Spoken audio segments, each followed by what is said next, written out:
Welcome to Akshayam kitchen. இன்றைக்கி நம்ம பார்க்க போகிறதுங்க சூப்பரான சுவையான பருப்பு உருண்டை குழம்பு எப்படி செய்கிறதுன்னு பார்க்கலாங்க. இதுக்கு தேவையான பொருட்கள் பார்த்திங்கன்னாங்க, கடலைப்பருப்பு தேவையான அளவுங்க, வரமிளகாய், சோம்பு, பூண்டு. ஒரு அரை டம்ளர் கடலைப்பருப்பு எடுத்து 2 மணி நேரத்துக்கு முன்னாடி ஊற வச்சிடணுங்க. அதோடு சேர்த்து பார்த்திங்கன்னாங்க, வரமிளகாய், சோம்பு, பூண்டு இதெல்லாம் போட்டு கொரன்னு அரைச்சி எடுத்து வச்சுக்கணுங்க. அதுக்கு மேலே ஊறுனா புளிச்சு போயிடுங்க. அதனால் 2 மணி நேரம் போதுங்க. அப்புறம் வந்து அந்த அரைச்சி வச்ச அந்த விழுது இருக்கு இல்லைங்களா, அதில் வந்து கொஞ்சம் வந்து பெரிய வெங்காயம் ஒரு கைப்பிடி அளவு பொடி பொடியாக அரிஞ்சு போட்டுக்கணுங்க. கொத்தமல்லி தழை, கருவேப்பிலை, புதினா கொஞ்சம் போட்டுக்கலாங்க. அது வாசமாக இருக்குங்க. கொஞ்சம் சோம்பு, முழு சோம்பாக கூட அப்படியே போட்டுக்கலாங்க. இதெல்லாம் போட்டு நல்லா கொரன்னு அரைச்சி எடுத்து வச்சுக்கணுங்க. ரொம்ப நெகுன்னு அரைச்சோமாங்க, அது வந்து இந்த உருண்டை கொலன்னு போயிடும். ஓரளவு கொரன்னு அரைச்சா போதுங்க. அப்புறம் வந்து இந்த குழம்பு வைக்கிறதுக்குங்க, சின்ன வெங்காயம் ஒரு கைப்பிடி அளவு, 3 பெரிய வெங்காயம், பச்சை மிளகாய் காரத்துக்கு தகுந்ததுங்க, 2 தக்காளி, கொத்தமல்லி தழை, கருவேப்பிலை எடுத்துக்கலாங்க. ஒரு அடிகனமான பாத்திரத்தில் 2 ஸ்பூன் அளவு நல்லெண்ணெய் ஊற்றிக்கலாங்க. இந்த நல்லெண்ணெய் வந்து தான் வந்து இந்த குழம்புக்கு நல்லா டேஸ்ட்டு கொடுக்குங்க. நல்லெண்ணெய் நல்லா காஞ்சதுக்கப்புறங்க கடுகு போட்டு, கடுகு நல்லா பொரிஞ்சு வரட்டுங்க. கடுகு நல்லா பொரிஞ்சு வந்ததுக்கப்புறம் பார்த்திங்கனாங்க, ஒரு சின்ன ஒரு ஸ்பூன் அளவுங்க வெந்தயம் போட்டுக்கலாங்க. வெந்தயம் நல்லா பொரிஞ்சு வரணுங்க, கருகக்கூடாது. கருகுனா கசப்பு தன்மை வந்துடுங்க. அதுக்கப்புறம் வந்து பார்த்திங்கனாங்க, பெரிய வெங்காயம் நல்லா பொடியாக அரிஞ்சு வச்சு, பெரிய வெங்காயம் எடுத்து வச்சுருக்கோங்களே, அது நல்லா பொடியாக அரிஞ்சு வச்சுக்கணுங்க. அப்புறம் சின்ன வெங்காயமும் பொடியாக அரிஞ்சு வச்சு 2 வெங்காயத்தையும் ஒன்றா போட்டுங்க நல்லா வணக்கி விடணுங்க. இது வெங்காயம் வணக்கிறதுல தாங்க இந்த குழம்போட டேஸ்ட் இருக்குது. கருகக்கூடாது, ஆனால் நல்லா வெங்காயம் வணங்கி வரணுங்க. சின்ன வெங்காயம் இல்லைங்கிற பட்சத்தில் பெரிய வெங்காயம் மட்டும் போட்டால் கூட போதுங்க. ஆனால் 2ம் போட்டால் அது ஒரு தனி சுவைங்க. அப்புறம் அரிஞ்சு வச்ச பச்சை மிளகாய், கருவேப்பிலை எல்லாம் போட்டு நல்லா வணக்கி விடணுங்க. எல்லாம் சேர்ந்து வரட்டுங்க, நல்லா வணக்கி விடணுங்க. பார்த்திங்கன்னாங்க, ப்ரௌன் கலரில் வெங்காயம் வரணும்னு அவசியம் இல்லைங்க. இந்த கண்ணாடி பதம் இருக்குது இல்லைங்களா, அதுக்கு அடுத்த பதங்க நல்லா வணங்கி வரட்டுங்க. அப்புறம் வந்து 2 தக்காளியை பொடியாக அரிஞ்சு வச்சுருக்காங்க, அதையும் எடுத்து போட்டு இதோட நல்லா வணங்கி வரட்டுங்க. இப்போ வெங்காயம் தக்காளி யூஸ்வலாக வணக்கும் போதுங்க, கொஞ்சோண்டு நம்ம வந்து உப்பு போட்டோன்னு வச்சுக்கோங்களேன், அது வந்து சீக்கிரம் வணங்கிடுங்க. இது ஒரு சின்ன டிப்புங்க. எப்பயுமே வெங்காயம் தக்காளி வணங்கும் போது கொஞ்சமாக உப்பு போட்டு வணக்கி விட்டோமா கொஞ்சம் நல்லா சீக்கிரம் வந்து வணங்கிடுங்க.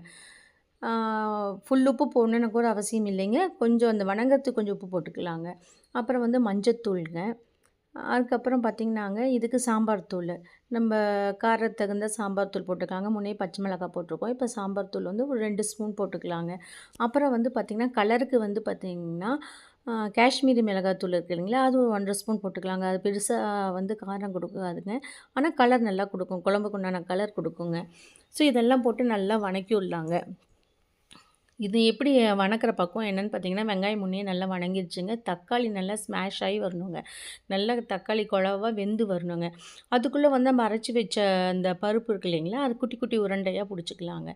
இதில் வந்து 2 மெத்தட் இருக்குங்க. இந்த உருண்டையை வந்து நம்ம இன்னும் வேக வைக்கிறதுக்கு. அது என்னன்னு சொல்கிறேங்க. அதுக்கு நடுவில் வந்து பார்த்திங்கன்னா, தேங்காய், கொஞ்சம் சோம்பு, கொஞ்சம் வந்து சீரகம், வேணால் கொஞ்சம் கசகசா போட்டுக்கலாங்க. இதெல்லாம் வந்து எடுத்து நெகுன்னு அரைச்சி எடுத்து வச்சுக்கலாங்க. இதுக்குள்ளே பார்த்திங்கன்னா, இது வெங்காயம் தக்காளியாக நல்லா வணங்கி வந்துருச்சுங்க. அதுக்கப்புறம் பார்த்திங்கன்னா, நல்லா வணங்கினதுக்கப்புறங்க நம்ம அரைச்சி வச்சுருக்கோம் இல்லைங்களாங்க, அந்த தேங்காய், சோம்பு, சீரகம் அதெல்லாம் இருக்குது இல்லைங்களா, அந்த அரைச்சி வச்ச விழுதை வந்து நம்ம இதில் வந்து நல்லா ஊற்றிடலாங்க. ஊற்றிட்டு ஃபஸ்ட்டு எடுத்தோடனே இந்த விழுதை மட்டும் ஊற்றி நல்லா ஒரு பெரட்டி விடலாங்க. வந்து அப்போ பார்த்திங்கன்னா, கொஞ்சம் பச்சை வாசம் போயிடும். அந்த சீரகம், சோம்போட பச்சை வாசம் அப்போ தான் போகுங்க. தண்ணி ஊற்றாமல் ஃபஸ்ட்டு அந்த விழுதை மட்டும் போட்டு நல்லா வணக்கி விடலாங்க. அதுக்கப்புறம் பார்த்திங்கன்னா, ஒரு 2 நிமிஷம் நல்லா வணங்கி வரட்டுங்க. அதுக்கப்புறம் அந்த மிக்ஸி கழுவுன தண்ணியை எடுத்து இதில் ஊற்றிடலாங்க. ஊற்றிட்டு அப்போ வந்து நம்மளுக்கு வந்து ஓரளவு தண்ணி பதத்தில் இருக்குங்க. நமக்கு எந்த அளவு வந்து குழம்பு வந்து கன்சிஸ்டன்சி வேணுமோ அந்தளவு இது பண்ணிக்கலாங்க. இது பார்த்திங்கன்னா, இந்த கன்சிஸ்டன்சி வேணும்னா இன்னும் கொஞ்சம் தண்ணி சேர்த்தி விட்டும்போது கொதிக்கும்போது அந்த தண்ணி வந்து வற்றுனது எல்லாம் கரெக்டாக இருக்குங்க. இப்போ வந்து நல்லா கொதிச்சு வருதுங்களா, இப்போ வந்து உப்பு, காரம் எல்லாமே செக் பண்ணிக்கலாங்க. அப்புறம் வந்து புளி வந்து ஒரு ஸ்பூன் அளவு எடுத்து போட்டுக்கலாங்க. புளி காய்ச்சல் முன்னே பண்ணியிருக்கோம் இல்லைங்களா, நம்ம வீடியோ பார்த்தா தெரியுங்க, புளி காய்ச்சலுங்க. அது எடுத்து போட்டுக்கலாங்க. இல்லைன்னா புளி ஊற வச்சு ஒரு நெல்லிக்காய் அளவு புளி ஊற வச்சு அந்த புளி தண்ணியில் ஊற்றி நல்லா கொதிக்கிட்டோங்க. கொதித்து நல்லா பச்சை வாசம்லாம் போய் தளபளப்பலான்னு கொதிக்கிட்டோங்க. இப்போ வந்து பார்த்திங்கன்னாங்க, அந்த பருப்பு உருண்டை நம்ம ரவுண்டாக எடுத்து வச்சுருக்கோம் இல்லைங்களா, இந்த குழம்போட வந்து இந்த பச்சை வாசம் போனதுக்கப்புறம் தான் உருண்டை போடணுங்க. ஏன்னா வந்து முன்னாடியே போட்டோமா வந்து அந்த உருண்டை வந்து கரைஞ்சிடும். உருண்டை வந்து ஃபஸ்ட்டு ஒரே ஒரு உருண்டைங்க போட்டு ஒரு 2 நிமிஷம் பார்க்கலாங்க. உருண்டை கரையுதா என்னன்னு. கரையலைன்னா அதுக்கப்புறம் வந்து மீதி இருக்கிற எல்லா உருண்டையும் இதில போட்டுடலாங்க. எல்லா உருண்டையும் போட்டு ஒரு பெரட்டி விட்டு ஒரு 5 நிமிஷம் நல்லா வேகட்டுங்க.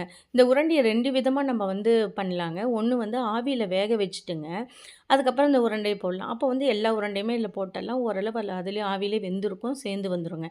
இப்போ டைரக்ட்டா போடும்போது ஃபர்ஸ்ட் இந்த கன்சிஸ்டன்சி பார்த்துட்டு உருண்டை கரையலைன்னா, மத்த உருண்டையெல்லாம் வந்து நம்ம போட்டுக்கலாங்க. போட்டு ஒரு 5 நிமிஷத்துலயே பார்த்தீங்கன்னா, உருண்டையெல்லாம் ஓரளவு கெட்டித்தன்மை வந்துரும். இந்த பருப்பு வெந்து கெட்டித்தன்மை வந்துருங்க. அதுக்கப்புறம் தான் கிளறி விடணுங்க. அது வரைக்கும் கிளறி விடாம லைட்டா அப்படியே பெரட்டி விட்டா மட்டும் போதுங்க. இப்போ உருண்டையெல்லாம் போட்டாச்சுங்களா? இப்போ வந்து நான் ஒரு லைட்டா ஒரு பெரட்டி விடும்போது, 5 நிமிஷம் கழிச்சு பெரட்டி விடும்போதுங்க, அந்த வெந்த உருண்டையெல்லாம் மேலும் கீழயுமா போயி நல்லா குழம்போட சேர்ந்து அது வருங்க. இப்போ வந்து எனக்கு இந்த கன்சிஸ்டன்சி பிடிக்கிறனால கொஞ்சம் திக்கான கன்சிஸ்டன்சி எடுத்துக்கிட்டாங்க. ஸோ, இப்போ நல்லா கொதிச்சு வரும்போது இந்த உருண்டைக்குள்ள இந்த குழம்போட காரம், சுவையெல்லாம் உள்ளுக்குள்ள ஏறிக்குங்க. ஒரு கைப்பிடி அளவு கொத்தமல்லி தழை போட்டுங்க, ஒரு நல்லா பெரட்டி விட்டு எடுத்து வச்சுக்கலாங்க. இது வந்து தாங்க பருப்பு உருண்டை குழம்புங்க. இது வந்து பார்த்திங்கன்னா, சப்பாத்திக்கும் சூப்பரா இருக்குங்க. தோசைக்கும் நல்லாயிருக்கும். சாதத்துக்கும் சூப்பரா இருக்குங்க. செஞ்சு பாருங்க. இது வந்து இந்த குழந்தைங்க வந்து பருப்பெல்லாம் சாப்பிட மாட்டாங்க இல்லைங்களாங்க. இப்போ பருப்பு சாதம்லாம் சாப்பிட மாட்டாங்களே, இது மாரி உருண்டையா செஞ்சு நம்ம குடுக்கும்போது குழந்தைங்களுக்கு ரொம்ப பிடிக்குங்க. பெரியவங்களுக்கும் சீக்கிரம் ஜீரணம் ஆயிரும். ஏன்னா சோம்பெல்லாம் போட்டிருக்கும்போது டைஜஷன் சீக்கிரம் ஆயிடுங்க. பெருங்காயம் கொஞ்சம் போட்டு செய்யும்போது ரொம்ப சுவையா இருக்கும். செஞ்சு